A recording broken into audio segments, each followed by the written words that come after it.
موضوع الدرس في قصة ابن آدم وما فيها من العبر والحكم سورة المائدة تفسير ابن كثير. الحمد لله رب العالمين والصلاة والسلام على أشرف الأنبياء وسيد المرسلين سيدنا محمد وعلى آله وأصحابه أجمعين.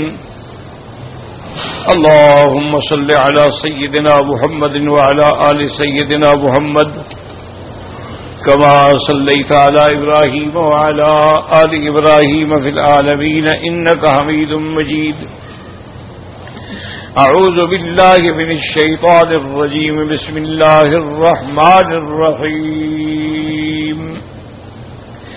واتل عليهم نبأ ابني آدم بالحق إذ قربا قربانا فتقبل من أحدهما ولم يتقبل من الآخر قال لأقتلنك قال إنما يتقبل الله من المتقين.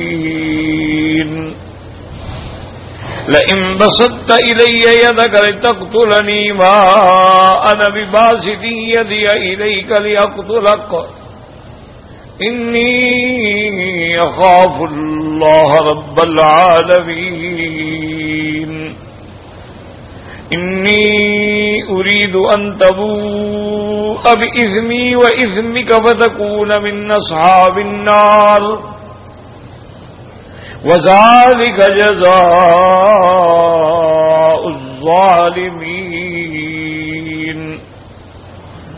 فطوعت له نفسه قتل أخيه فقتله فأصبح من الخاسرين. فبعث الله غرابا يبحث في الأرض ليريه كيف يواري سوءة أخيه قال يا ويلتى أعجزت أن أكون مثل هذا الغراب فأواري سوءة أخي فأصبح من النادمين. اللہ تبارک و تعالی نے کلام مقدس میں سیدنا آدم علیہ السلام کے دو بیٹوں کا واقعہ ذکر فرمایا ہے.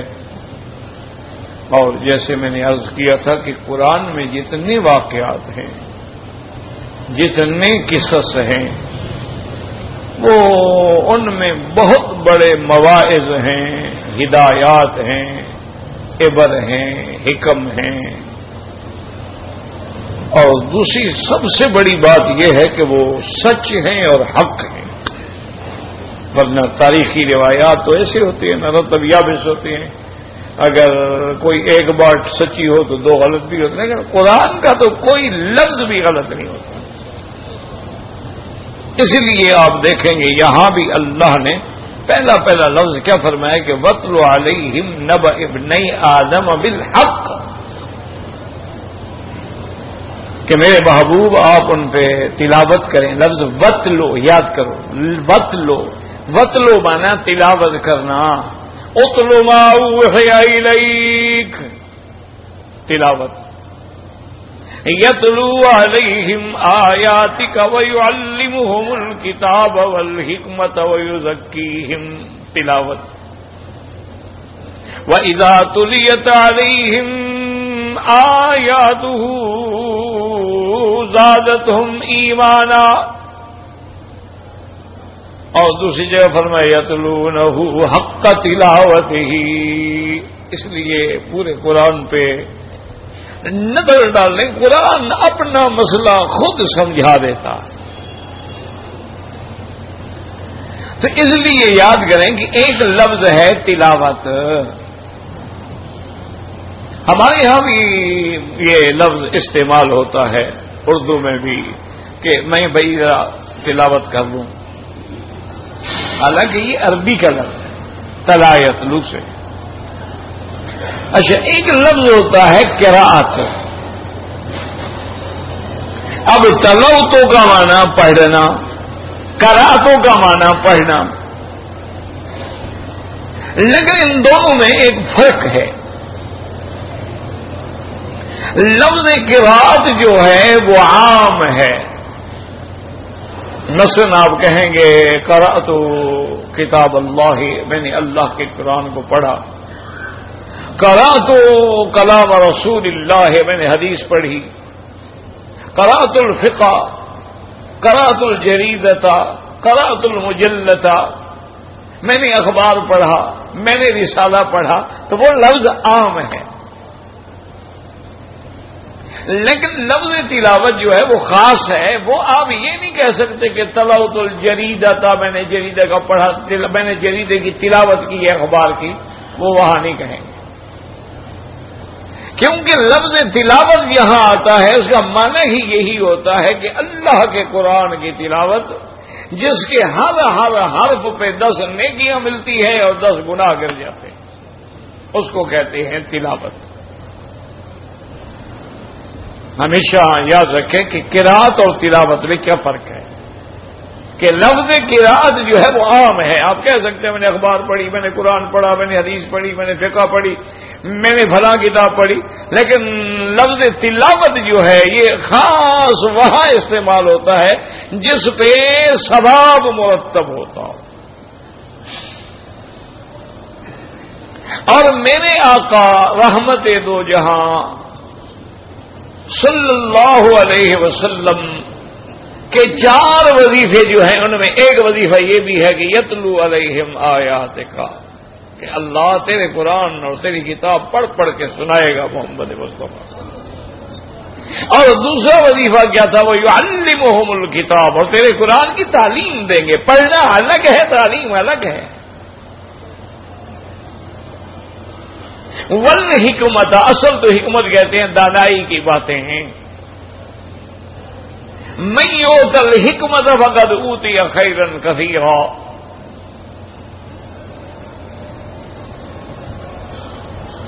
اسی طرح یاد رکھیں کہ لیکن یہاں پر جو محدثین نے ترجمہ کیا وہ یہ کیا ہے کہ اللہ کے پیغمبر جو ہیں وہ سنت کی تعلیم دیں گے، اپنی سنت کا طریقہ بھی بتلائیں گے.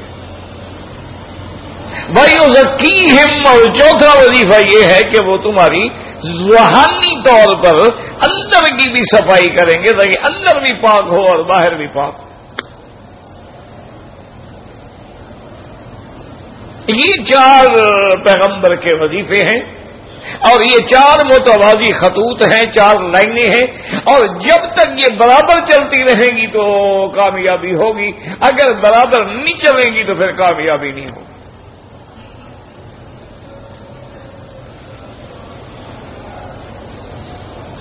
آج مثلا تلاوت کتاب اس میں بالکل اس میں بھی ثواب ہے، تعلیم کتاب ہے اس میں بھی ثواب ہے، تعلیم سنت ہے اس میں بھی ثواب ہے. لیکن وہ تزکیہ جو ہے، وہ مقام احسان جو ہے، وہ اندر کی اصلاح جو ہے، وہ روحانی بالیدگی اور پاکیزگی جو ہے، جب تک وہ حاصل نہ ہو کام نہیں بنتا.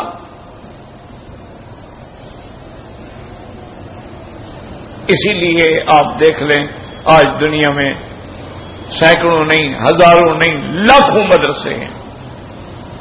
دنیا کے مدرسوں کو چھوڑیں، وہ تو لائن ہی الگ ہے نا. جتنے انگریزی ادارے ہیں یا مدرسے ہیں یا یونیورسٹیاں ہیں یا ان کی نرسریاں ہیں یا ان کے میڈیم سکول، ان کو تو چھوڑیں. وہ تو انگریزوں کی ایک چال ہے کہ انہوں نے اپنی تہذیب کو زندہ رکھنے کے لیے یہ ادارے بنائے ہیں کہ جو ان میں بنتا رہے گا، پڑھتا رہے گا، وہ ان کی ٹکسال میں ڈھلتا رہے گا اور ان کا وفادار رہے گا. ان کو تو چھوڑیں، ان سے دوبارہ کوئی مسئلہ ہی نہیں ہے نا. وہ تو اگر کوئی آدمی ڈبل ایم اے کر لے، پی ایچ ڈی کر لے، اس کو استنجے کے احکام بھی نہیں آتے. اچھا، وہ جو اسلامیات پڑھاتے ہیں نا یونیورسٹیوں میں، اگر ایم اے اسلامیات ہو اس کو الحمدللہ کا ترجمہ بھی نہیں آتا، کیونکہ انہوں نے دین کو غیر ضروری سمجھا ہے نا، باقی مضامین کو ضروری سمجھا ہے. اور یہ کتنی بڑی بدقسمتی ہے اس پہ کبھی غور بھی کوئی نہیں کرتا ہے کہ ہر ملک میں اس کی تعلیم اور قانون اور فیصلہ اس کی مادری زبان میں ہوتا ہے. ایک آپ کا ملک ہے کہ جہاں انگریزی زبان میں. کوئی ملک ایسا نہیں ہے، دنیا کا کوئی ملک دیکھو.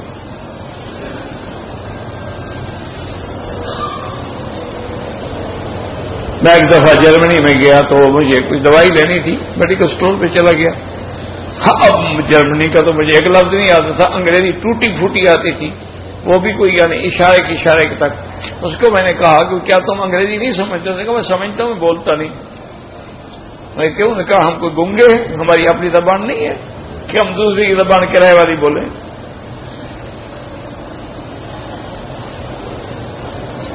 ان کا کوئی آدمی چپراسی سے لے کر بادشاہ تک بھی اپنی زبان بولے گا. ہمارا ہر آدمی جو ہے وہ جناب اپنا عزت اور شان بڑھانے کے لیے انگریزی بولے گا تاکہ پتہ لگے کہ میں انہی کا غلام ہوں.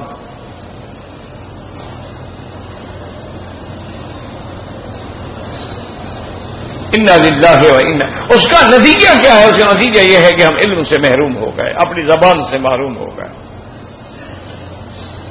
اس کی ایک آسان مثال ہے، خدا کرے تمہیں یاد رہے، سرکار دو عالم صلی اللہ علیہ وسلم، اللہ کے کروڑوں صلاۃ و سلام ہوں. میں نے عرض کیا تھا نا جب میں نام لوں تو کہیں صلی اللہ علیہ وسلم. یہ غفلت نہ کیا کریں، غفلت بالکل نہ کریں. اور یہاں تو تمہارے لیے کتنی بڑی بات ہے کہ ایک دفعہ درود شریف پڑھو اور 1 لاکھ لکھا جائے. اتنے لاکھ درود پڑھ سکتے ہو تو کتنا آسانی ہو گئی. پھر بھی آدمی اگر بخیل ہو تو اس کا کیا علاج ہے؟ میں نہیں کہتا بخیل، حضور نے فرمایا، پوچھا بخیل کون ہے؟ صحابہ نے کہا حضور جس کے پاس مال ہو خرچ نہ کرنا. نا الذی ذکرت عندہ، جس کے سامنے میرا نام آئے اور درود نہ پڑے وہ بخیل ہے. اللہم صلی علی سیدنا محمد وعلی آل سیدنا محمد وبارک وسلم علیہ. ایک لفظ پہ غور کر لو نا، سارے جھگڑے ختم ہو جائیں گے. حضور پاک جب تشریف لے آئے تو سرکار دو عالم نے ساری تعلیم عربی زبان میں دی یا کسی اور زبان میں بھی؟ ہاں جی. اچھا اگر حضور چاہتے تو اور زبان نہیں سیکھ سکتے تھے؟ اللہ باقی زبانوں کا علم حضور کو نہیں دے سکتے تھے؟ کوئی مشکل بات نہیں. بھئی اللہ نے انہیں جب جنت جہنم آسمانوں کے علم عطا فرما دیے، اوتیت علم الاولین والآخرین، پہلے اور آخر سب کی علوم عطا فرما دیے، تو کسی اور زبان کے علم عطا کرنے میں کیا مشکل تھی؟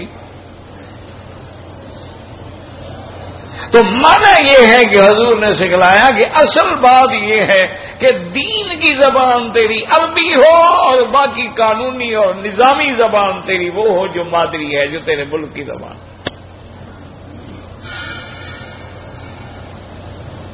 اور ایک بات یہاں انشاءاللہ اور بھی یاد رکھ لو، یہ ساری زبانیں زندگی تک ہیں، مرنے کے بعد صرف عربی کام آئے گی. کیا مطلب؟ جب قبر میں جاؤ گے، جب سوال ہوگا کیا خیال ہے، فرشتے انگریزی بولیں گے؟ How are you? فرشتے کیا سوال کریں گے؟ من ربک، ما دینک، ما تقول فی حق ھذا الرجل. یہ 3 سوال پوچھیں گے. چلو اگر ہمیں عربی آتی نہ ہو، سوال عربی میں کیا جائے تو پھر معلوم ہوا کہ مرنے کے بعد اللہ ہمیں وہ پڑھا دیں گے، سکھا دیں گے جو ہم نے زندگی میں نہ سیکھا وہ مر کے سیکھ لیں. اور جنت کی زبان بھی عربی ہوگی، وہاں بھی کوئی انگریزی شنگریزی نہیں چلے گی تمہاری یہ دریائے ٹیمز کی دھلی ہوئی.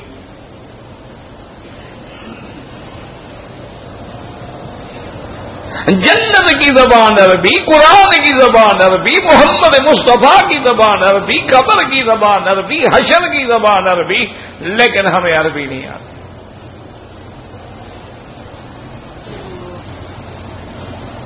اور منز بیگانگاں ہرگز نہ ڈالم. میں لوگوں کو کیا کہہ سکتا ہوں، میرے تو اپنی برادری کا یہ حال ہے. ہمارے مدرسوں میں 13 سال 14 سال تک علم پڑھایا جاتا ہے. تقریباً 13 سال کے بعد دورہ حدیث سے طالب العلم کو فارغ کرتے ہیں، عربی کا ایک لفظ نہیں بول سکتے. کتنا بڑا ظلم ہے یار. بات کرو تو ہم تو چھوٹے لوگ ہیں نا، چھوٹا منہ بڑی بات، تو بزرگ ناراض ہو جائیں گے. اللہ کے بندے، ابتدا میں انگریزوں کے زمانے میں علماء نے جو مدارس بنائے تھے ان میں وہ پڑھاتے تھے، لیکن زبان بولنا نہیں سکھاتے تھے اور ڈگریاں بھی نہیں دیتے تھے. ایسے 10 نمبر 15 نمبر 20 نمبر وہ کہتے تھے بھی پاس کرنے کے لیے 100 نمبر لکھو چاہے 10 لکھو، تاکہ یہ لوگ پڑھنے کے بعد نوکریاں نہ ڈھونڈیں، کسی دوسرے ملکوں میں جا کے نوکریاں نہ کریں. بس دین کا کام کون کرے گا؟ اس وقت ضرورت تھی کہ ان کو لینگویج نہ پڑھائی جائے، ان کو کتاب پڑھائی جائے.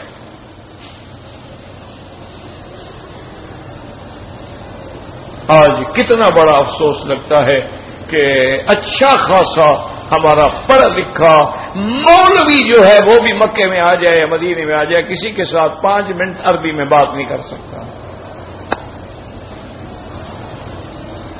اور کرے گا تو وہ عربی بولے گا جو آج سے 1000 سال پہلے تھی. آپ کے پاسپورٹ جو بنے ہوئے ہیں نا، وہ آپ کے ایک دفعہ ہوم منسٹر سے اتفاقاً میری ملاقات ہوئی. کسی دوست نے ان کا کھانا کیا تھا، مجھے بھی بلا لیا. تو میں نے ان سے عرض کیا، میں نے کہا حضرت آپ وزیر صاحب ہیں ماشاءاللہ اور اچھے، اور مجھے یہ بھی پتا ہے کہ آپ کو علماء حق سے بھی تھوڑا بہت تعلق ہے. میں نے کہا یہ پاسپورٹ جو ہے جو ہمارے ہر بندے کی جیب میں ہے، اس پر جو عربی لکھی ہوئی ہے، کبھی اس پہ آپ نے غور کیا ہے کہ پورے 20 کروڑ مسلمانوں میں ایک بھی عربی لکھنے والا نہیں تھا؟ انہوں نے کہا یہ کیا مطلب؟ میں نے کہا اس میں لکھا ہوا حامل الجواز. عربی میں جو ترجمہ ہے نا وہ لکھا ہے حامل الجواز، جیسے تم لکھ دیتے ہو حامل ہاذا. کہتے ہیں ہاں جی یہ تو ہے. میں نے کہا پتہ ہے حامل کس کو کہتے ہیں؟ عورت جو حاملہ ہو اس کو عربی میں کہتے ہیں حامل. کہتے ہیں یہ کیا مطلب؟ میں بالکل کسی سے پوچھ لیں. تو کہتے ہیں جی میں خدا کے بندے ساری دنیا کے عرب ملکوں کے پاسپورٹ بھی تو آخر آپ کے پاس ویزے کے لیے آتے ہیں، وہاں پر لکھا ہوگا صاحب الجواز، کبھی حامل الجواز نہیں ہوگا. تو ایک آدمی کو بھی عربی نہیں آتی تھی. میں نے کہا آگے پڑھیں آپ اپنے پاسپورٹ میں لکھا ہوا ہے کہ اگر 5 سال کے بعد ہوتا ہے نا کہ 5 سال کے بعد تجدید نہ کراؤ تو کارآمد نہیں ہوگا، اس کا عربی میں ترجمہ کیا اذا یجدد، اگر تجدید کرایا گیا تو کارآمد نہیں ہوگا. میں نے کہا خدا کا خوف کریں، حضرت میں لکھ دیں بڑا کر. میں نے کہا کیا لکھ دیں کیا کر دیں؟ میں نے کہا یہ آپ کے پاس سیکٹری بیٹھا ہے نا، یہ میرا بچپن سے دوست ہے، بہترین عربی لکھنا جانتا ہے، بہترین عربی بولنا جانتا ہے، اور یہ ہمارے بہاولپور یونیورسٹی میں پڑھتا تھا. اس کو کہیں آپ کو ابھی 1 منٹ میں بنا کے دے دے گا، لیکن بات تو یہ ہے کرے گا نہیں. میں ابھی جاتے ہوئے فوراً تعمیل کرتا ہوں. میں نے کہا میرے حکم کی تعمیل نہ کریں، یہ عیب ہے. جب دنیا پڑھے گی کیا کہے گی ہمارے بارے میں؟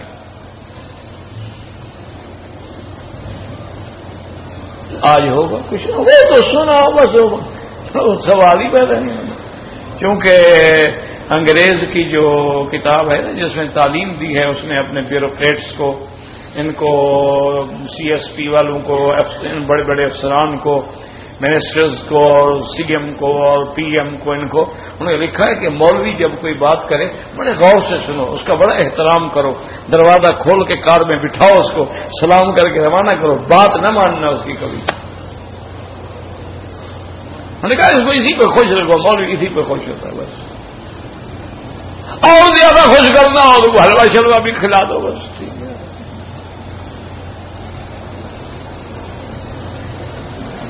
انا للہ و انا الیہ راجعون. میں اللہ کے کعبے میں آپ کو بیٹھ کے کہتا ہوں جو صحیح معنوں میں علماء ہیں وہ مدرسے میں سوکھی روٹیاں کھا رہے ہیں، ان کو پوچھنے والا بھی کوئی نہیں. جو صحیح معنی میں قرآن و حدیث کے عالم ہیں، جو صحیح معنی میں قال رسول اللہ صلی اللہ علیہ وسلم پڑھا رہے ہیں، جو صحیح معنی میں سرکار دو عالم کی سنت پہ چل رہے ہیں، جن کی لنگی، جن کی چادر، جن کا پگڑی، جن کی ٹوپی، جن کا رومال، جن کا مسواک، جن کا اٹھنا بیٹھنا عین سنت کے مطابق ہے، وہ روکھی سوکھی روٹی کھا کے گزار رہے ہیں. اور جو جھوٹے اسکالر ہیں اور ڈاکٹر ہیں اور پتہ نہیں کیا کیا ڈگریاں لے کے وہ اربوں اور کروڑوں سے کھیل رہے ہیں.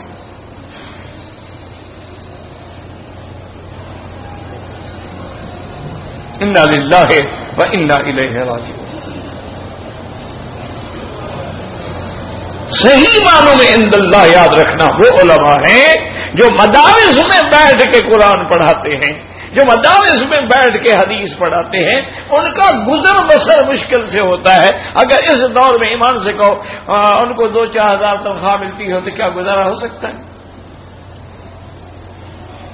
بس وہ چپ ہیں، راضی ہیں کہ اللہ نے یہی لکھا ہے، رضینا قسمت الجبار فینا لنا علم وللجہال مالو.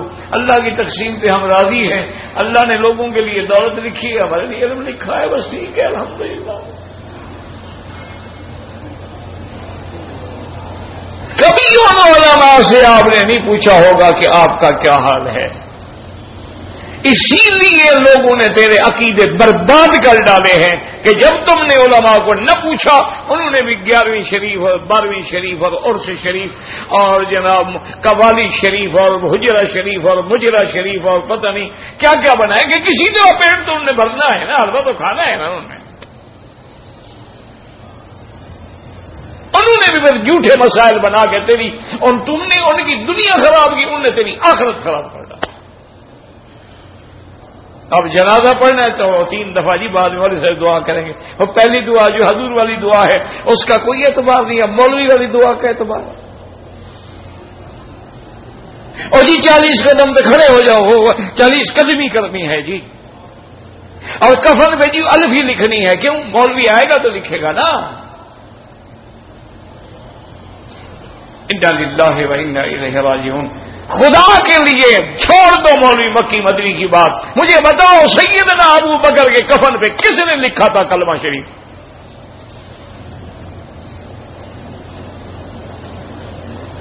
جو افضل بعد الرسل ہے، تمام دنیا کے پیغمبروں کے بعد زمین میں مخلوق میں اگر کوئی افضل ہے تو ابو بکر ہے رضی اللہ تعالیٰ عنہ. بیٹی سے فرمایا میری موت آ جائے تو پرانی چادروں میں مجھے کفن دے دینا.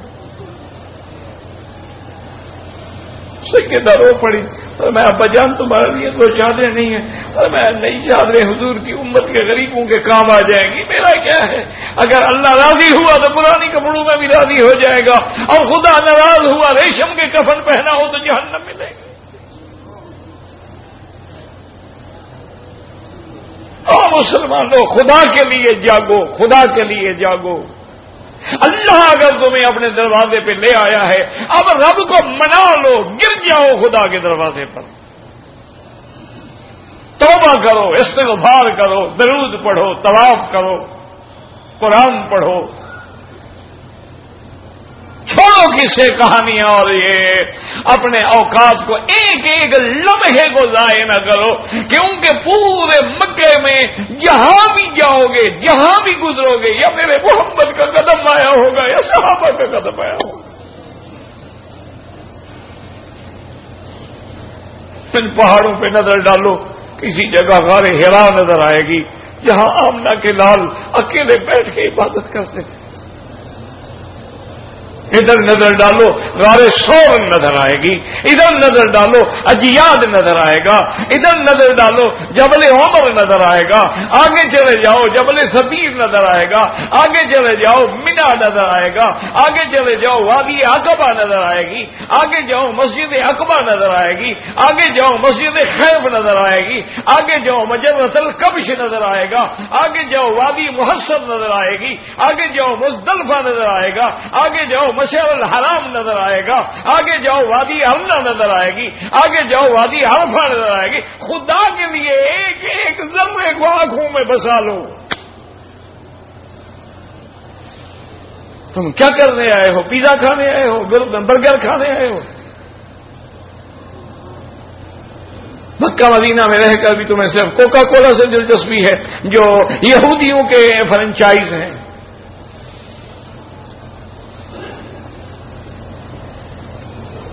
انا للہ و انا الیہ راجعون۔ کس کے سے بات کرو تو اس لیے یاد رکھیں یہ قرآن ہے، اس کے ایک ایک لفظ میں حکمت ہے۔ وَاتْلُ عَلَيْهِمْ، میرا مدنی تلاوت فرمائیے ان پر۔ نَبَأَ ابْنَيْ آدَمَ بِالْحَقِّ، قرآن کی ہر بات کیا ہے؟ کہہ دو حق۔ 1400 سال گزر گئے، قرآن کی کوئی غلطی نکال سکا؟ کتنا دور لگایا ہے یہودیوں نے، کتنا دور لگایا ہے نصرانیوں نے، کتنا دور لگایا ہندوؤں نے، کتنا دور لگایا رافضیوں نے قرآن کو بدلنے کے لیے، بڑھانے کے لیے، گھٹانے کے لیے۔ لیکن اللہ نے فرمایا میرا بدنی، میں نے وعدہ کیا ہے قرآن کی اتارنا بھی میرے ذمے، آپ کو پڑھانا بھی میرے ذمے، ترجمہ سمجھانا بھی میرے ذمے، اور قرآن کو محفوظ رکھنا بھی میرے ذمے۔ اس لیے قرآن کا ہاں دیکھیں یہاں پہلا لفظ یاد رکھ لیں، وَاتْلُ عَلَيْهِمْ نَبَأَ ابْنَيْ آدَمَ بِالْحَقِّ، اور دوسری جگہ قرآن کہتا ہے إِنَّ هَذَا لَهُوَ الْقَصَصُ الْحَقُّ، اور تیسری جگہ فرماتے ہیں نَحْنُ نَقُصُّ عَلَيْكَ نَبَأَهُمْ بِالْحَقِّ، اور تیسری جگہ فرماتے ہیں ذالک عیسی ابن مریم قول الحق۔ تو اس سے ہمیں کیا سبق ملا کہ تاریخ کی ہر جھوٹی موٹی باتوں پہ اعتبار نہ کیا کرو، حق ڈھونڈو، حق تلاش کرو۔ ہمارے یہاں تو رواج ہے نا جی، بزرگوں نے فرمایا ہے۔ بھئی کون بزرگ ہو؟ کسی کا نام تو لکھو۔ بزرگوں نے فرمایا، بزرگ جو ہے کون؟ حدیث شریف میں ہے۔ کون سی حدیث شریف؟ سوال ہی پیدا نہیں ہوتا۔ یہ حدیث شریف ہے۔ حدیث کون سی حدیث شریف بھائی؟ وہ حدیث صحیح ہے، وہ حسن ہے، حسن لذات ہی ہے، حسن لغیر ہی ہے، وہ حدیث مرسل ہے، وہ حدیث معضل ہے، وہ حدیث منقطع ہے، وہ حدیث ضعیف ہے، وہ حدیث غریب ہے، وہ حدیث موضوع ہے، طبقہ اولا کی ہے، ثانیہ کی ہے، ثالثہ کی ہے۔ کہاں کی کہاں ہے وہ حدیث؟ بس حدیث شریف۔ آگے ہماری قوم برادری ہماری ماشاءاللہ، ان کو جو مرضی ہے کہو، ان کو کہو زندہ باد کہیں گے زندہ باد، کہو مرد آباد کہیں گے مرد آباد۔ کیا ہے بزرگوں نے لکھا؟ بھائی کون بزرگوں نے لکھا ہے؟ اس لیے قرآن کہتا ہے نا وَاتْلُ عَلَيْهِمْ نَبَأَ ابْنَيْ آدَمَ بِالْحَقِّ، میرا مدنی وہ سچی بات، وہ پکی بات، وہ حق بات ان کو سنائیں۔ اور جو قصے ہم نے آپ کو سنائے إِنَّ هَذَا لَهُوَ الْقَصَصُ الْحَقُّ، جو قصے ہم نے آپ کو سنائے وہ حق، اس میں کوئی شک، کیونکہ ذَلِكَ الْكِتَابُ لا ریب فیہ، قرآن ایک ایسی کتاب ہے جس میں کوئی شک۔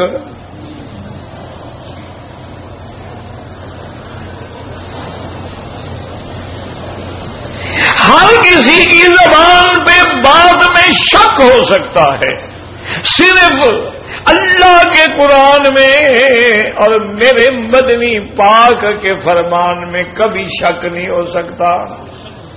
یاد رکھو. وہ اللہ کے بندے یہ تو کہہ دیتے ہیں جی حدیث شریف میں آیا ہے. بھائی اللہ کے بندو، یہ ایک ہے حدیث شریف میں آنا، ایک ہے سنت. تم ہو اہل سنت، تم کو سنت اور حدیث کا کبھی فرق کا پتہ لگا ہے؟ بس حج پہ آئے ہیں جی ماشاءاللہ انشاءاللہ بس ٹھیک ہے. اور کیا ہے، نہ پتہ ہے کہ حج کیا ہے، نہ پتہ ہے احرام کیا ہے، نہ پتہ ہے حل کیا ہے، نہ پتہ ہے حرم کیا ہے، نہ پتہ ہے نہر کیا ہے، نہ پتہ ہے کہ ذبح کیا ہے، نہ پتہ ہے کہ حلق کیا ہے، نہ پتہ ہے کہ قصر کیا ہے. ضرورت ہی نہیں. اور چھوڑو جی، ہم نے 9 لاکھ کا پیکج لیا ہے. 5 اسٹار ہوٹل میں یہاں رہیں گے اور مدینہ شریف میں بھی 5 اسٹار ہوٹل میں رہیں گے. ٹھنڈے دل سے مجھے بتاؤ، حضور پاک بھی 5 اسٹار ہوٹل میں رہتے ہیں. تم کیسے عاشق ہو یار؟ نہیں، حضور پاک مدینہ شریف میں 5 اسٹار ہوٹل میں رہتے.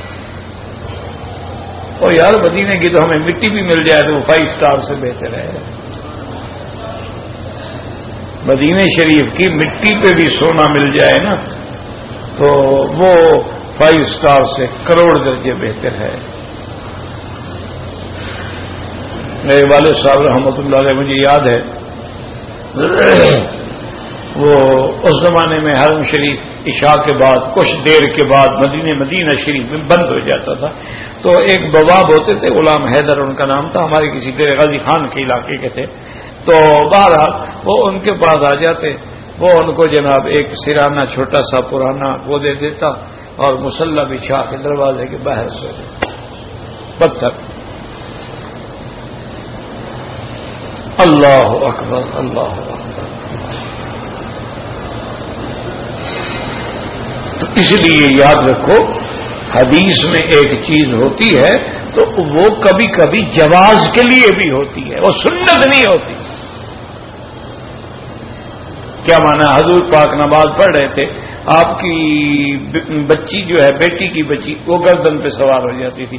حضور سجدہ لمبا کر دیتے، پھر وہ اتارتے، پھر آپ بیٹھتے، پھر سجدہ پھر چڑھ جاتی، پھر اتار دیتے. تو یہ حدیث میں تو ثابت ہے، لیکن یہ سنت نہیں ہے کہ ہر آدمی بچی کو گردن پہ بٹھا کے نماز پڑھے. حدیث میں تو ہے، کہہ دیتے ہیں جی حدیث شریف. ابھی حدیث میں ہے، پہلے یہ ثابت کرو سنت ہے. حدیث شریف میں ایک چیز ہوتی ہے، ہمارا ایمان ہے، تو کبھی کبھی وہ بیان جواز کے لیے ہوتی ہے، وہ سنت نہیں ہوتی. حضرت زبیر نے رضی اللہ تعالی عنہ نے، حضرت عبداللہ زبیر نے آ کے سیدہ عائشہ امہات المؤمنین رضی اللہ عنہ، آپ کی خالہ ہے، آگے پیچھا کے اما جان، ایک مسئلے میں جھگڑا ہو رہا ہے کہ اگر کوئی آدمی وضو کرنے کے بعد اپنی بیوی کو ہاتھ لگا لے یا اپنی بیوی کو بوسہ دے دے، وضو ٹوٹ جاتا ہے یا نہیں ٹوٹتا؟ کیونکہ بہت سارے علماء کے نزدیک مس مرا جو ہے، عورت کو ہاتھ لگانے سے وضو ٹوٹ جاتا ہے. اسی لیے امام شافعی کا اسی پہ فتویٰ ہے.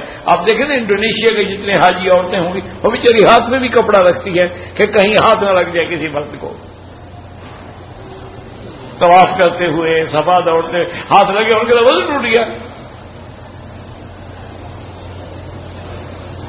باقی ائمہ کے نزدیک نہیں ٹوٹتا.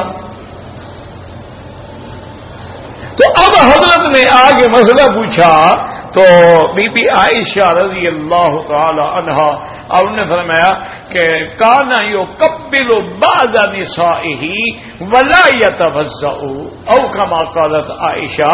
بی بی عائشہ نے فرمایا کہ بیٹے کبھی کبھی حضور اپنی بعض بیویوں کا وضو کے بعد بھی بوسہ لے لیتے تھے، لیکن وضو نہیں فرماتے تھے دوبارہ. مسئلہ پتہ لگ گیا کہ وضو نہیں ٹوٹتا. تو حضرت ہنس پڑے.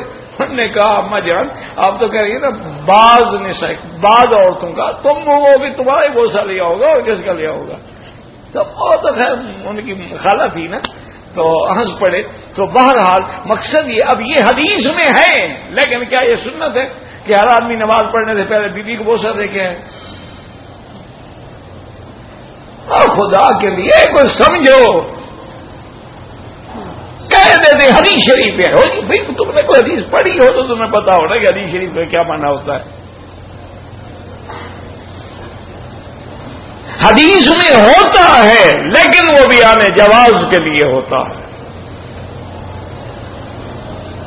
سنت کا معنی یہ ہوتا ہے جس میں حضور نے ساری زندگی عمل فرمایا ہو، وہ سنت ہے. یاد رکھ لو، ایک موٹی بات یاد رکھ. حدیث منسوخ ہو سکتی ہے، سنت کبھی منسوخ نہیں ہوتی. ہمیشہ ایک مسئلہ کو یاد رکھو. یار روز ایک مسئلہ سیکھ لو نا تو حج پہ آنا ہے انشاءاللہ کام آ جائے گا. لیکن کچھ تم سیکھنے کی نیت بھی کرو، جب نیت نہ ہو تو پھر کیا ہوگا؟ حضور پاک نے صحیح بخاری شریف میں حدیث ہے، کھڑے ہو کر پیشاب کیا. اتا سبات قوم فبال قائما، کھڑے ہو کے پیشاب کیا. اب حدیث میں بخاری شریف کی حدیث ہے، تو اس کو ہم یہ نہیں کہیں گے کہ کھڑے ہو کے پیشاب کرنا سنت ہے. زیادہ سے زیادہ ہم یہ کہیں گے کہ جائز ہے. سنت بیٹھ کے پیشاب کرتا ہے، کیونکہ حضور نے ساری زندگی بیٹھ کے پیشاب فرمایا. وہ بعض صحابہ فرماتے ہیں بعض محدثین کے عذر کی وجہ سے آپ نے تکلیف کی وجہ سے کھڑے ہو کے پیشاب فرمایا. بعض کہتے ہیں کہ وہ جگہ ایسی تھی کہ بیٹھنے کے قابل ہی نہیں تھی اور حضور کو پیشاب کا تقاضا تھا تو کھڑے کھڑے پیشاب فرمایا. اور بعض محدثین فرماتے ہیں نہیں، رحمت للعالمین نے امت پہ رحمت کی کہ کبھی ایسا مشکل وقت آ جائے کہ کھڑے ہونے کے علاوہ راستہ ہی کوئی نہ ہو تو کھڑے ہوئے بھی پیشاب کر لو، کوئی بات نہیں. آج جاؤ نا یورپ میں سب دیوار کے ساتھ کھڑے ہو کے پیشاب کرتے ہیں، وہ وہاں بیٹھنے کی جگہ ہی نہیں ہوتی، کہاں بیٹھیں گے؟ تو حضور نے ایک دفعہ عمل فرما کے امت کے لیے رعایت فرما دی، لیکن وہ سنت نہیں ہے. سنت وہ ہے جس میں حضور نے ہمیشہ عمل کیا ہے. تو اللہ آپ کو بھی اور ہمیں بھی صحیح دین سمجھنے کی اور اس پہ چلنے کی. آپ کے سوال اصل میں زیادہ رہ جاتے ہیں، کوشش تو میں بڑی کرتا ہوں کہ اللہ کرے پورے ہو جائیں. والدہ ضعیف ہیں، ان کے لیے عمرہ بالکل کر سکتے ہیں. بھائی بینک کے ساتھ لین دین جائز ہے. ایک بینک ہے جو اسلامی اصولوں پہ کام کرتے ہیں، جیسے میزان ہے، الفلاح ہے، البرکہ ہے، اسلامی بینک ہے، اور بھی کئی ہیں، ان کے ساتھ بالکل جائز ہے. اگر دوسرے بینک ہیں تو کرنٹ اکاؤنٹ میں کام کریں، سیونگ میں نہ کریں تاکہ سود نہ بنے.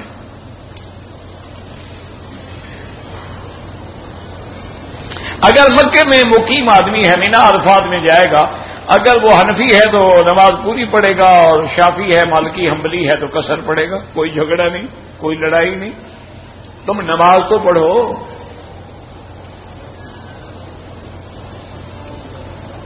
اگر کسی نے ذوالقعدہ میں عمرہ کیا ہے لیکن اپنے لیے نہیں کیا، اب وہ حج کرے، حج افراد ہوگا، لیکن اس کو عمرہ نہیں کرنا چاہیے تھا، اس لیے دم ادا کرے.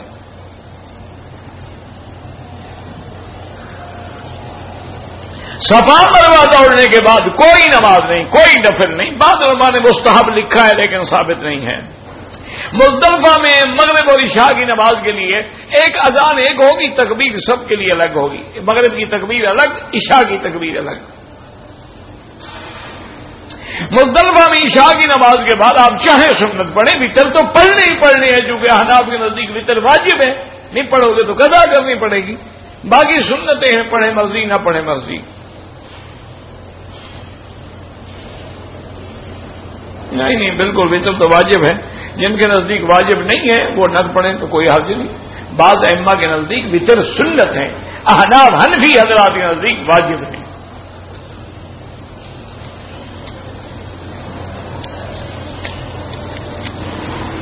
میں شوال میں آیا، طائف سے احرام باندھا، عمرہ کیا ابھی میں نے حج کرنا ہے، تو آپ اگر واپس طائف چلے گئے، اب آپ کی مرضی ہے، جب آئیں تو اپنے میقات سے جو بھی عمرہ کرنا چاہیں، حج کرنا چاہیں، افراد کریں، تمتع کریں، سب کر سکتے ہیں، کیونکہ آپ عمرہ کر کے واپس چلے گئے۔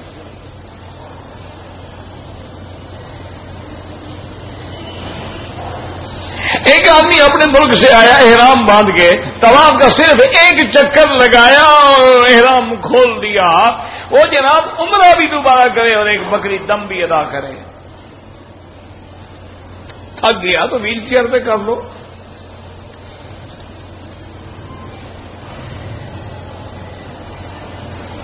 اگر میرے جسم پہ ایک دانہ نکلا ہوا ہے، اس سے پانی نکلتا رہتا ہے، کوئی حرج نہیں، تمہارا کو آپ نماز پڑھیں، طواف کریں، سب کچھ کریں، ویسے کسی ڈاکٹر کو دکھا کے اوپر کوئی اس کی بینڈیج کروا دے تاکہ نہ نکلے۔ جب نماز میں امام سلام پھیرتے ہیں، ہم امام کے سلام پہ پھیریں یا مکبر کے؟ ہم مکبر کے پیچھے تھوڑی نماز پڑھ رہے ہیں، ہم امام کے پیچھے نماز پڑھیں، امام پہ سلام پہ ہم سلام پھیریں گے۔ یہ مکبر تو احتیاطاً ہے کہ اگر امام کا سپیکر فیل ہو جائے تو ہم کیا کریں گے؟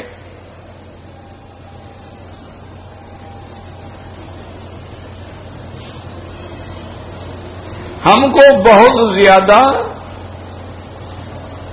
پتہ نہیں دعا میں جان نہیں ہوتی، نہ ہی مانگی جاتی ہیں، تو اس کا معنی یہ ہے کہ دلوں پہ میل آ گئی ہے، تو جب شیشے پہ میل آ جائے تو چہرہ نظر نہیں آتا ہے۔ علاج کیا ہے؟ استغفار۔ علاج کیا ہے؟ درود شریف۔ علاج کیا ہے؟ قرآن پاک کی تلاوت۔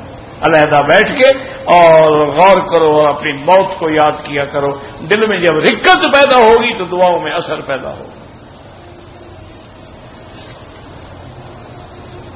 فجر کی نماز کے بعد اشراق تک اور عصر کے بعد حنفی مسلک میں کوئی نماز نہ پڑھے، یہاں کے ائمہ کے نزدیک حرم میں جائز ہے، لیکن وہ بھی ضرورت والی نماز جائز ہے، یعنی طواف کیا تو وہ کہتے ہیں اب 2 رکعت پڑھ لیں، لیکن امام صاحب کہتے ہیں کہ نہیں، چونکہ صریح حدیث ہے اور صحیح حدیث ہے کہ لا صلاۃ بعد الفجر حتی تطلع الشمس، جب تک سورج نہ نکلے کوئی نماز نہ پڑھو، اور اسی طرح لا صلاۃ بعد العصر حتی تغرب الشمس، عصر کے بعد کوئی نماز نہ پڑھو جب تک کہ سورج غروب نہ ہو، تو سیاق کی حدیث ہے۔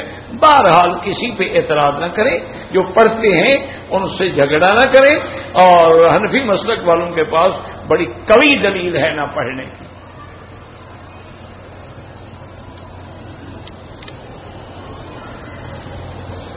گھڑی میں جو اشراق لکھا ہوتا ہے یہ سورج نکلنے کا ٹائم ہے، یہ نماز اشراق کا ٹائم نہیں ہے، نماز کا ٹائم اس سے 15 منٹ بعد ہوتا ہے۔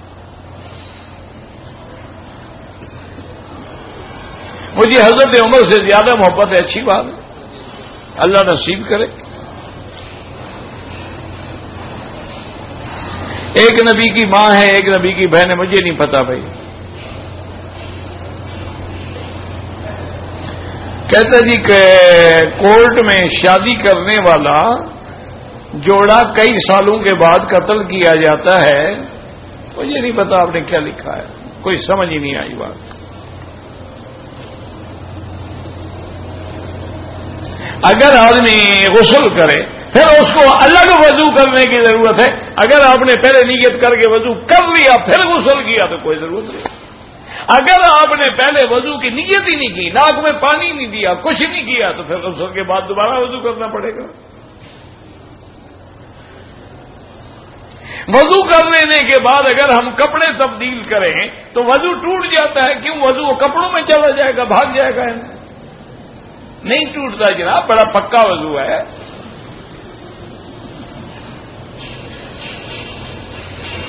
عورتوں کا مسجد حرام میں نماز کرنے کا کیا حکم ہے؟ افضل یہ ہے کہ وہ اپنے گھر میں نماز پڑھیں، جہاں مکان ہے، ہوٹل ہے، جگہ ہے، ان کے لیے افضل یہی ہے، لیکن اگر وہ آنا چاہے تو ہم منع بھی نہیں کر سکتے۔ لا تمنعوا اماء اللہ عن بیوت اللہ، حضور نے فرمایا اللہ کی بندیاں اگر ہر مسجد میں آنا چاہے تو منع بھی نہ کرو۔ عورت کا نماز پڑھنے کا وہی ہے جو مردوں کا ہے، صرف سجدے میں دونوں ٹانگیں ایک طرف نکال کے زمین کے زیادہ قریب ہو تاکہ اس کی موومنٹ پہ کسی کی نظر نہ پڑے۔ جو لوگ فوت ہو گئے ان کے لیے طواف کریں، طواف کر کے ان کو ثواب بخشا کرو، طواف اپنے لیے کرو، بعد میں یا اللہ اس کا ثواب فلاں کو عطا فرما۔ ہم نے عمرہ کیا لیکن بال کٹوانے کے لیے خوشبو والا صابن لگا لیا تو 10-12 ریال خیرات کرو اور آئندہ احتیاط کرو۔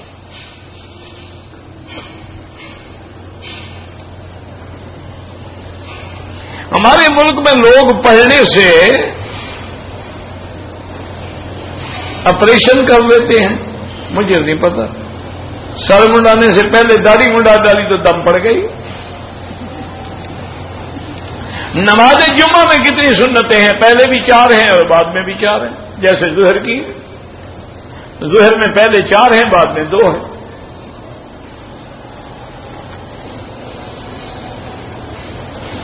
اگر آپ مکے میں رہتے ہوئے شوال میں عمرہ کیا ہے، حج کریں، 1 بکری دم دیں گے۔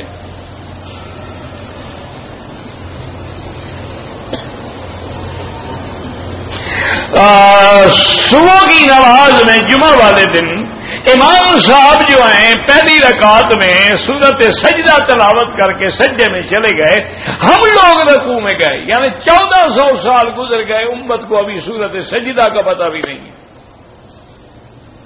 اس سے بڑی بدقسمتی ہے کوئی؟ بہرحال جو لوگ رکوع میں چلے گئے ان کی بھی نماز ہو گئی، لیکن جو کھڑے رہے رکوع میں بھی نہیں گئے ان کی نماز نہیں ہوئی، دوبارہ لوٹائیں۔ یار اتنا بھی پتہ نہیں ہے کہ یہ سورت سجدہ ہے، اور پھر آیات میں ہے، اور پھر امام سجدہ لمبا کرتا ہے تاکہ چلو ایک دوسرے کو دیکھ کے ہی سجدے میں گر جاؤ۔ سوموار اور جمعرات کو روزہ رکھنا سنت ہے، بالکل رکھا کرے۔ نفلی طواف کرنا مکے میں رہتے ہوئے طواف کرنا جو ہے وہ زیادہ افضل ہے، کیونکہ ہر عبادت پوری دنیا میں ہو سکتی ہے، طواف مکہ کے بغیر کہیں نہیں ہو سکتا ہے۔ لیکن تم روزہ اگر رکھو گے طواف رات کو کر لینا، کیا تکلیف ہے؟ یہ سنت بھی ادا کر لو، دن میں روزہ رکھو، رات کو طواف کر لو۔ روزہ کی صورت میں طواف نہیں ہو پاتے، روزے میں نہ کرو نا جناب، شام کو 2-3 کلو کھانا کھا کے پھر طواف کرو، ہضم ہو جائے گا۔ چونکہ ہمارے روزے تو ایسے ہیں نا جی، دن میں روزہ ہے اور شام کو 2-3 کلو ماشاءاللہ پکوڑے، یہ پتہ نہیں پکوڑے کس کی سنت ہے، میں تو آج تک حیران ہوں، یہ سموسے اور پکوڑے اور دہی بلے اور کھٹی کھٹی چیزیں، یہ پتہ نہیں ہندوؤں کی سنت ہے کس کی سنت ہے؟ حضور کی سنت تو ہے کہ میٹھے سے افطار کرو، تازہ کھجور سے افطار کرو، تازہ کھجور نہ ملے تو سوکھی کھجور سے افطار کرو، وہ بھی نہ ملے تو پانی سے افطار کرو۔ یہ پکوڑے اور سموسے تم کہاں سے لے آئے ہو؟ انا للہ و انا الیہ راجعون۔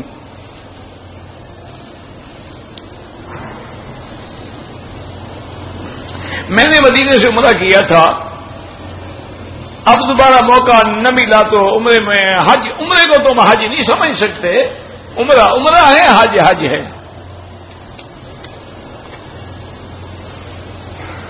آپ مکے میں رہتے ہیں، آپ کو کہیں نہیں جانا، جہاں رہتے ہو مکے سے احرام باندھ کے حج افراد کا مینا جانا ہے، نہ مسجد عائشہ، نہ بڑی میقات، نہ چھوٹی میقات۔ اہل مکہ من مکہ، مکے والے حج کا احرام مکے سے باندھیں گے جہاں ان کا گھر ہے۔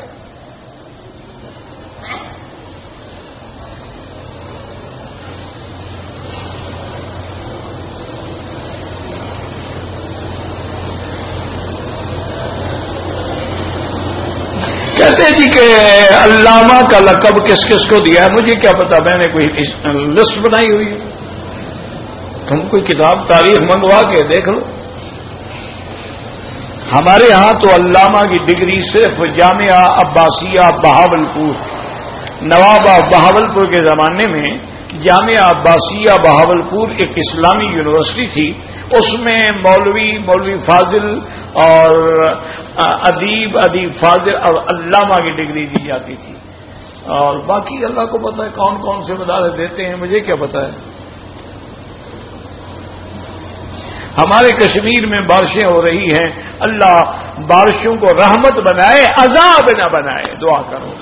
اللہم سقیا رحمت لا سقیا عذاب، کہ یا اللہ رحمت کی بارش ہو، عذاب کی بارش نہ ہو۔ دعا کریں سارے ملک جو ہیں، یعنی ایک عذاب ختم ہوتا ہے دوسرا آ جائے، کبھی زلزلہ آ رہا ہے، کبھی بارشیں، لیکن ہماری قوم بالکل سمجھنے کے لیے تیار نہیں ہے۔ وہی ٹیلی ویژن پہ بے حیائی ہے، اوریانی ہے، فحاشی ہے، وہی عورتوں کے بھنگڑے ہیں، ڈانس ہیں، ناچ ہیں، غیر محرموں کے ساتھ کھڑے ہیں، کوئی حیا میں ذرہ برابر بھی، یعنی اللہ کے قہر کو دعوت دی جا رہی ہے۔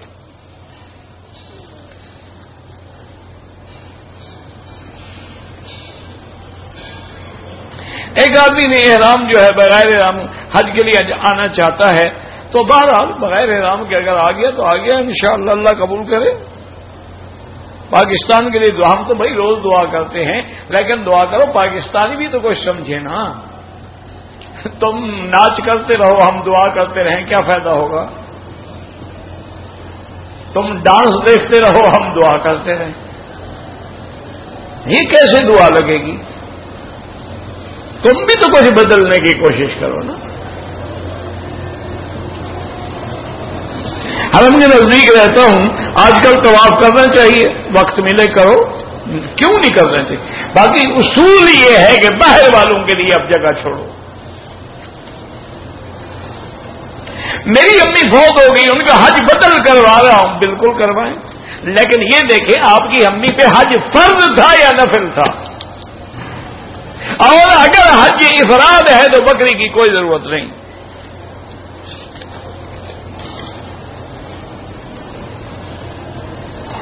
8 مہینے پہلے مکے میں آئے، حج افراد ہوگا۔ آپ نے مکہ میں شوال کے بعد عمرہ کیا ہے کہ بکری دم دینی ہوگی۔ میں تنخواہ لے کر بیوی کے پاس بھیجتا ہوں، حج میں قربانی کروں گا، پیسے ہیں تو کرو گے، اگر حج افراد ہے تو ضروری نہیں۔ اچھا ویسے تنخواہ لے کے بیوی کو تو بھیجتے ہو، کبھی ماں کو بھی بھیجیے۔ ہاں مان جی، اب کیا ضرورت ہے، اب تو بیوی کی ضرورت ہے نا۔ انا للہ و انا الیہ راجعون۔ اگر کوئی آدمی سود کھاتا ہے، ہمیں دعوت دے تو ہم قبول کر سکتے ہیں، کافروں کی دعوت بھی قبول ہو سکتی ہے، کافروں کا کھانا بھی کھا سکتے ہیں۔ ایک ہے مقام عظیمت و تقویٰ، تو پھر نہ جائیں، اور کیا اس کے بعد حلال ہے ہی نہیں، سارا حرام ہے۔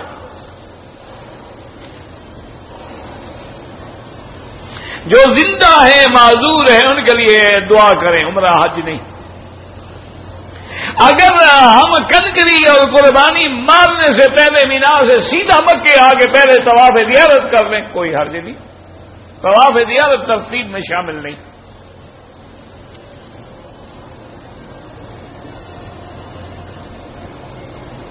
ایک آدمی داڑھی مڈاتا ہے حج قبول ہوگا، میں تو کہتا ہوں اللہ سب کا قبول کرے، لیکن بہرحال داڑھی مڈانا بہت بڑا گناہ ہے، اور اس سے بڑا گناہ کیا ہوگا کہ سرزمین حرم مکہ اور مدینے میں داڑھی مڈا کے یہاں بال پھینکے، تاکہ قیامت میں یہ جگہ بھی گواہی دے کہ اس نے یہاں آ کر بھی اللہ تیرے گھر کا حیا نہیں کیا، نہ تیرے نبی کے روزے کا حیا کیا۔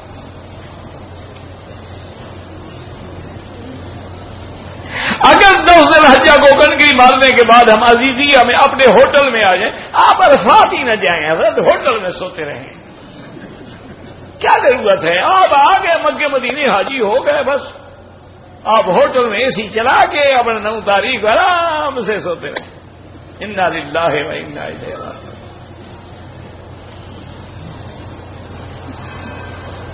اگر عمرے والے آدمی نے طواف اور سعی کے بعد دوسرے کا حل کیا، کوئی حرج نہیں، لیکن شرط یہ ہے کہ دونوں طواف اور صفا دوڑ چکے ہیں۔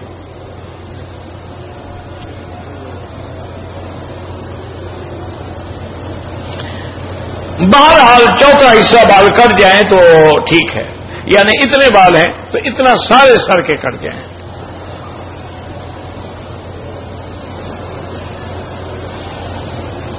میری ایک لڑکی سے شادی کی خواہش تھی، اس کی شادی کہیں اور ہو گئی، اب عبادات میں دل نہیں لگتا ہے، تو عبادات تم صرف اسی لڑکی کے لیے کرتے تھے؟ اچھا ویسے وہ مر جاتی پھر کیا ہوتا؟ توبہ کرو، استغفار کرو، شادی ہو جاتی مقدر میں نہیں تھی تو نہیں تھی، بس انا للہ و انا الیہ راجعون۔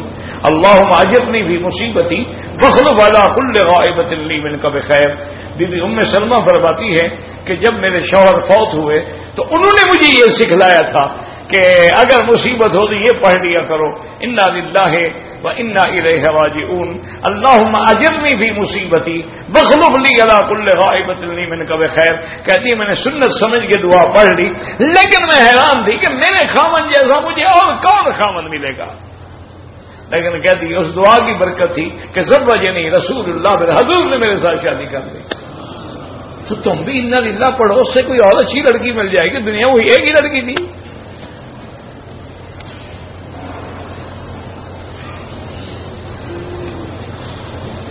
عورت ایک سے زیادہ عمریں بھی کر سکتی ہے، کر سکتی ہے، کیوں نہیں کر سکتی؟ بی بی عائشہ ہر دفعہ آتی تھی، عمرہ کرتی تھی۔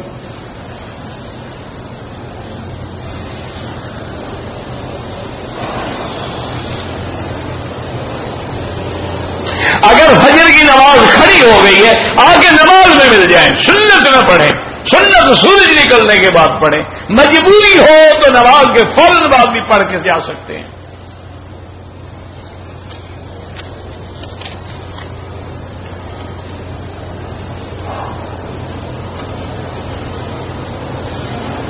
میرے بھائی 2012 میں حج پہ آئے تھے، ہر مہینے ان کے گھر سے پتہ نہیں 40,000 چوری ہو جاتے ہیں، اور فکس چوری ہوتے ہیں، کوئی جن پڑھا لکھا ہے نہ 41 کرتا ہے نہ 39 کرتا ہے، یہ ان کا اپنے کو گھر والے چوری کر رہے ہیں، باہر کا کوئی جن نہیں، گھر کا جن ڈھونڈو، اور آئندہ گھر میں پیسے ہی نہ رکھو، چوری کیا کرے گا؟ یہ عادت گھر کا جن ہوگا، کوئی جن نہیں ہوگا تو کوئی پری ہوگی۔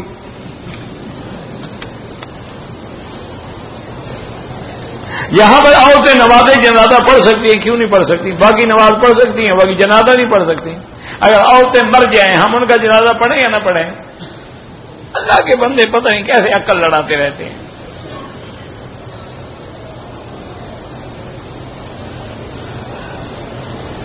ہمارے ساتھی مدینہ شریف جائیں گے، حج کے لیے مکہ آئیں گے، مدینے سے حج تمتع کی بجائے حج قران کی نیت کرنے کا ارادہ ہے۔ جب آپ نے عمرہ کر کے عمرہ کا احرام کھول دی، اب قران کس بات کا؟ اب تمتع ہی ہوگا۔ آپ تو عمرہ کر چکے، احرام کھول دیا آپ نے۔ حج بدل کا کرانے کا طریقہ جو اصولی بات یہ ہے کہ کسی اہل علم سے حج بدل کرائیں جو صحیح طریقے سے کرے۔ اور دوسرا، حج بدل میں 20 مسئلے ہیں، وہ اس وقت نہیں بتائے جا سکتے۔ میں نے عمرہ کیا، اپنے بال خود کاٹ لیے، کوئی بات نہیں،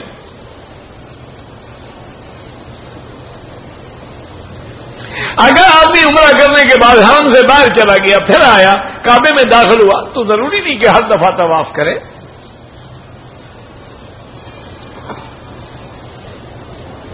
ایک آدمی پانی مانگ رہا تھا، میں نے اس کو پانی نہیں دیا، استغفار کرو، توبہ کرو، بس آپ نے غلطی کی، اس کو دینا چاہیے تھا۔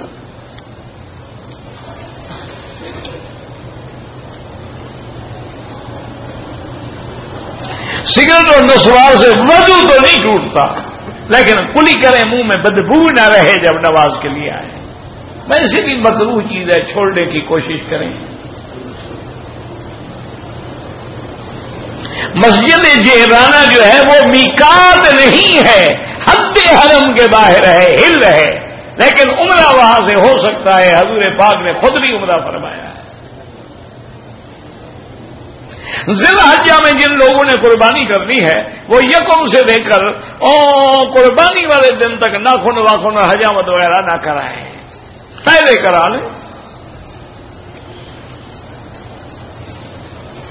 اگر طواف قدوم کے بعد ہم صفا مروہ بھی دوڑ لیں، ٹھیک ہے، واپس آ کے صرف طواف کریں گے، صفا مروہ نہیں دوڑیں گے، کیونکہ آپ دوڑ کے جائیں گے۔